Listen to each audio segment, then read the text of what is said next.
Good morning, everyone. Thank you so very much for joining us with our Wednesday Wisdom Devotional. We are in episode number 27, and I hope that you are having a good morning. Facebook is building an audience for us, and so we'll give everybody just a minute to join. But before we get into the devotional, let you know what has been going on with this as far as the plan is concerned for August and September. A few months ago, a good friend of mine here at Raleigh gave me a book, or lent me a book, should I say. It was entitled From Tablet to Table, written by the author Leonard Sweet. It's been very, very practical, but very powerful as well. So the plan for the rest of this month, as well as September, Lord willing, is to take some of the principles that he gives us within his book, the author Leonard Sweet, and to just go over them and see what we can do in terms of strengthening our faith. One of the things that he'll do is that he will point us back to the table, how important the dinner table is for our families, how important the table is for our churches and for our faith. He reminds us that Jesus set us up. That one of the most important things about corporate worship is that we gather around his table and have communion, that as families, that we eat dinner together. And of course, some of the best conversations and most intimate conversations that we have with friends or even coworkers happen around a table. And so maybe we need to reclaim the table, that is one of the ways in which we can strengthen his faith. Something that he mentions a few times is that an untabled faith is an unstable faith.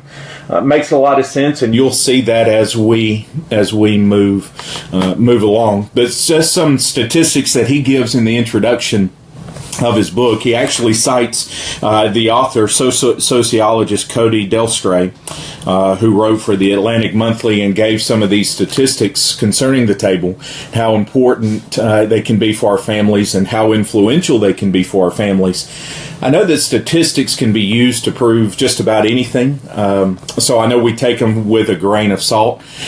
But I like statistics in the sense that it does give you a good indicator of where things are. Listen to some of these just concerning families and dinner times. The number one factor for parents raising children who are drug-free, healthy, intelligent, and kind human beings is frequent family dinners. Number one shaper of vocabulary in younger children, even more than any other family event, including play, is frequent family dinners. The number one predictor of future academic success for elementary age children are frequent family dinners. One of the best safeguards against childhood obesity is eating meals together as a family. The best prescription to prevent eating disorders among adolescent girls, frequent family dinners that exude a positive atmosphere. And the variable most associated with lower incidence of depressive and suicidal thoughts among 11 to 18-year-olds are frequent family dinners. All of those cited from different sources. Be more than happy to share those with you if you'll get in contact with me and let you know. But these statistics are found in the introduction of his book. Really heightens how important family dinner time is. But even the Bible stresses the table in a lot of different ways. One comes from Proverbs chapter 9, verses 1 through 6, if you'll bear with me just reading this. But listen to where wisdom is found. Listen to what wisdom does for us and what we're able to accomplish if we will heed her invitation. Wisdom has built her house. She has hewn her 7 pillars. She has slaughtered her beast. She has mixed her wine. She has set her table. She has sent out her young women to call from the highest places in town. Whoever is simple, let him turn in here. To him who lacks sense, she says, come, eat of my bread, drink of the wine that I have mixed. Leave your simple ways and live and walk in the way of insight. I would say that coupled with the statistics that I just gave you, that one of the biblical emphasis of having a table time together as a family, maximizing your table time with your friends, using the fellowship opportunities that you have with your church family. It's because wisdom is found around the table. Out of all the ways in which wisdom gives her invitation, out of all the opportunities and avenues in which we can seek and find out wisdom, She prepares a table for us. She mixes her wine. She creates her meal.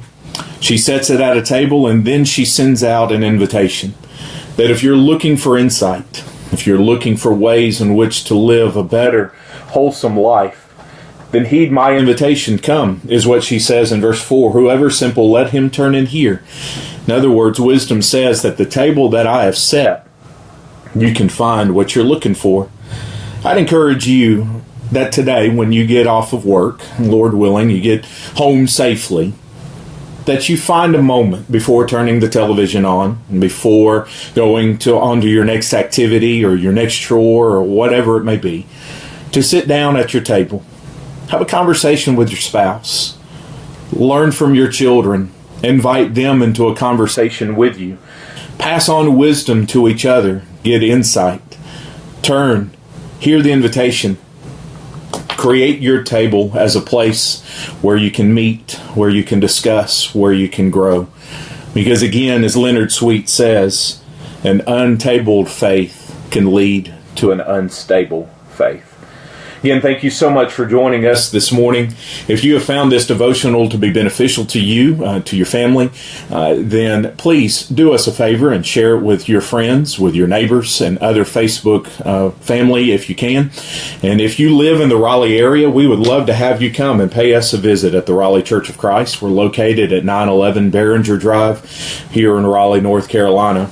Tonight, we have our Bible study at 7 o'clock, classes for all ages. If you're unable to be here with us tonight, we would love to have you come and be with us on Sunday morning, 9:30 for our Sunday school classes for all ages, and then 10:30 for our morning worship.